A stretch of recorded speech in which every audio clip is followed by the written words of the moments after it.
We continue now on the Anderson Healey Show from the Mountain America Credit Union Sun Devil Radio Network. Alongside of ASU Athletic Director Ray Anderson, I'm Tim Healey, the radio play-by-play voice of the Sun Devils, and Ray and I are delighted that you joined us this week. Our guest on this segment is in his 7th season in charge of the Sun Devil women's soccer program at Arizona State, a program that is off to a solid start in 2023. With the Sun Devils having lost just one of the 8 matches that they have played so far, 4 wins and 3 ties. In fact, the Sun Devils' first and only loss of the season, a 1-0 defeat to Texas Tech this past Sunday in a match that was played in Tucson, snapped a remarkable 16-game unbeaten streak in regular season non-conference games for the Sun Devil soccer program, a streak that dated back to the 2021 season. It's always a pleasure to welcome Coach Graham Winkworth to the show. Great to see you, Graham. First time we've done this in person in a heck of a long time. I know. Thanks for having me. I'm excited. How would you summarize the way the season has gone for your girls on the pitch so far? Pretty much how I expected. You know, we've got 20 freshmen and sophomores on this roster, and so that's 2/3 of our roster, which is so it's really, really young. And having graduated our top 3 scorers from last season and top 3 assists, who are all now playing, actually top 4, who are now all playing professional soccer.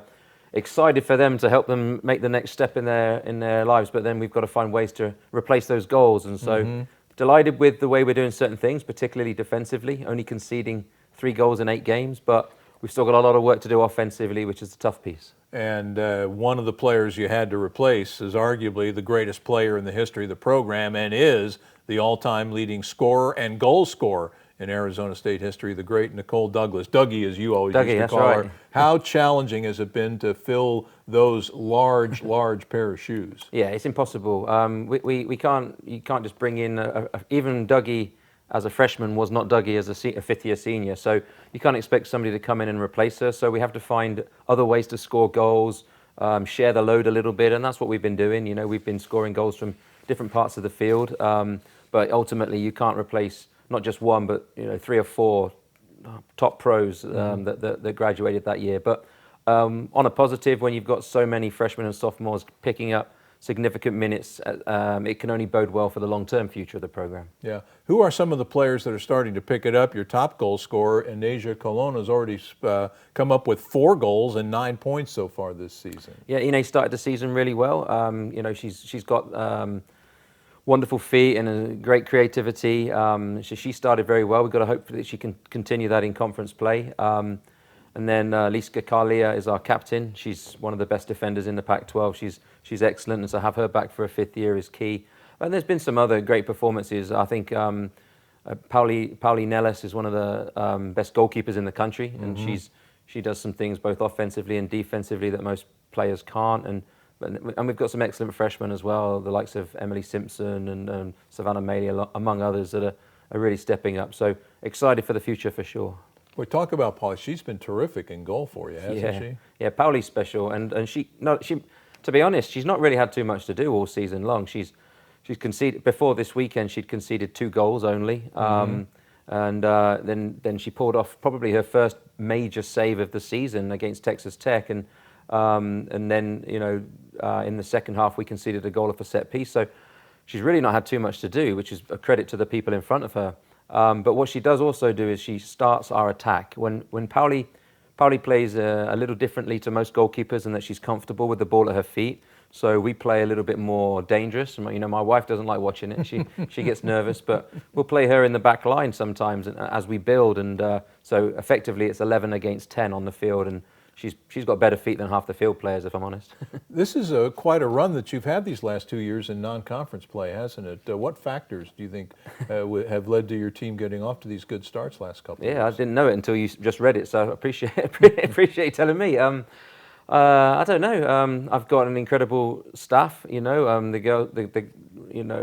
over the years, I've had the likes of Sugar and Chubby that have been fantastic for me, and now they've moved on with their careers. But the likes of Ross, Holly, and Ali do a wonderful job preparing the team during preseason. So, despite a short preseason that I would think needs to be longer, but when the NCAA eventually allows that, we only have a short 2 weeks, and I think I've got excellent coaches that really prepare the girls to start the season well. And And it's not like we shy away from good teams as well. You know, Texas Tech, we lose by 1 goal, but at the moment they're a top 10 team in the nation. So we're not where we need to be, but we're certainly moving in the right direction.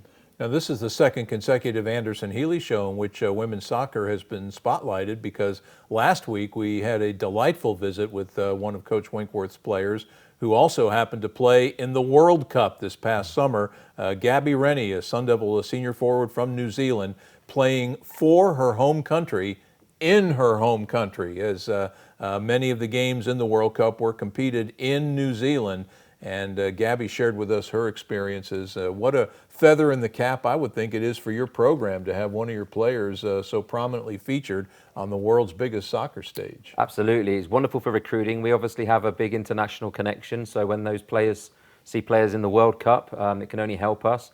But what an achievement for Gabby, because again, not only was she playing in a World Cup in her home country, but it was opening night of the World Cup, and she's coming off the bench in front of her family, in front of a packed out stadium, the most attended, I think, sporting event in New Zealand maybe ever, and certainly for the on the women's side. And so what an incredible experience. And so I'm sure that she was just as excited to go down to Tucson last week and play for us, though. Yeah, absolutely, absolutely. But how about that first game she played was a 1-0 win for New Zealand against Norway, the first ever World Cup win, men's or women's competition, for a New Zealand soccer team. Yeah, wonderful, and she gets to be a part of that, and that's something that you're going to, sort of thing you tell your grandkids, such pride. So, and she's a lovely girl. I mean, an absolute incredible leader, and just a pleasure to have on our roster. Yeah, for sure.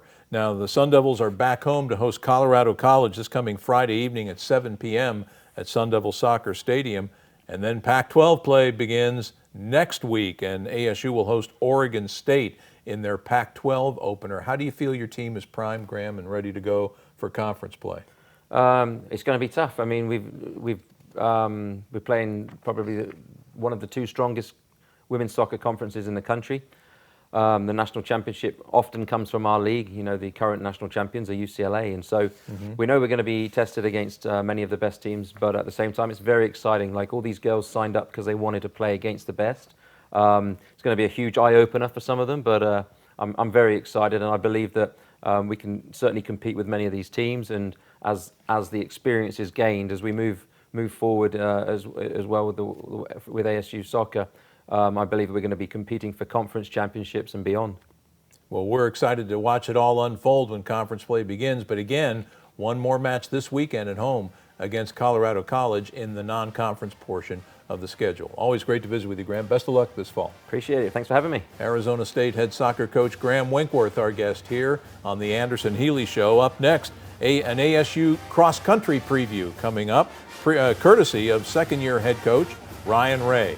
This is the Anderson Healey Show from the Mountain America Credit Union Sun Devil Radio Network. Now, these messages.